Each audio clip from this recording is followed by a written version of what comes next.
Hello friends, स्वागत है आप सभी का एक बार फिर से आपके अपने यूट्यूब चैनल मिसक्रिएंट वर्ल्ड में।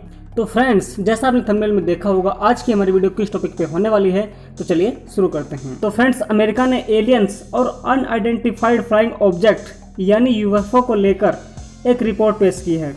इसमें अमेरिका ने यूएफओ को एक नहीं, दो नहीं, बल्कि 143 बार देखे जाने की पुष्टि की है। उनमें रहस्यमय उड़ने वाली वस्तु की प्रकृति का निर्धारण नहीं हुआ है, क्योंकि इसके बारे में अभी तक पर्याप्त डाटा नहीं है। हालांकि जांच में पुख्ता तौर पर यह भी नहीं कहा गया है कि यूएफओ पृथ्वी के बाहर हमसे ज़्यादा विकसित कोई दूसरी सभ्यता के विमान हो सकते हैं। ऐसे में रिपोर्ट इस पहेली को सुलझाने की बजाय और उलझाने वाली साबित हो गई है। इसके बावजूद अमेरिकी सरकार ने यूएफओ के दावे को पूरी तरह खारिज नहीं किया है। पहली बार माना है कि विश्व पर विस्तृत जांच की ज़रूरत है। एक रिपोर्ट के मुताबिक सभी मामले 2004 के बाद के हैं। यूएफओ नज़र आने की घटनाएं प्रतिबंधित सैन्य वायु क्षेत्र में दर्ज हुई है।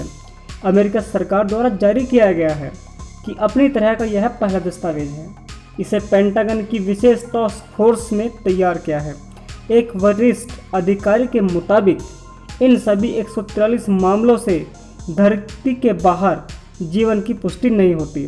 फिर भी यहाँ तक की रिपोर्ट उपलब्ध है कि जांच इसकी की जाएगी। इतना साफ है कि यह सभी यूएफओ साधारण एयरक्राफ्ट नहीं है, लेकिन इन्हें देखा जरूर गया। कम से कम 80 यूएफओ देखने की पुष्टि कई स्रोतों, कैमरों और सेंसर से हुई है। 21 ऐसे मामलों का भी उल्लेख है जिनमें यूएफओ बिना किसी प्रोपेलर्स या रैपिड एक्सेलरेशन के उड़ रहे थे।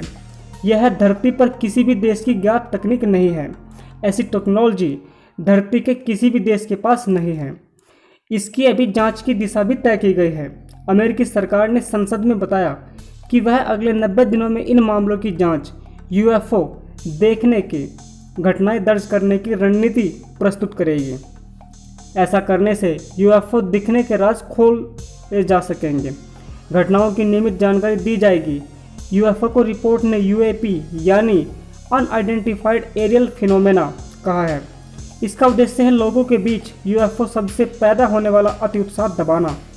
पेंटागन ने यहाँ कहा है कि यूएफओ दिखने पर ज़्यादा डाटा लेने और विश्लेषण की कोशिश करेगा। इसके लिए एक विशेष प्रक्रिया तय की गई है।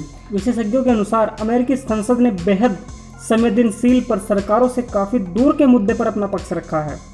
अब तक अमेरिकी ब्यूरोक्रेसी से लेकर पेंटागन और सांसदों में सरकार का आधिकारिक रुख सार्वजनिक करने पर विवाद था।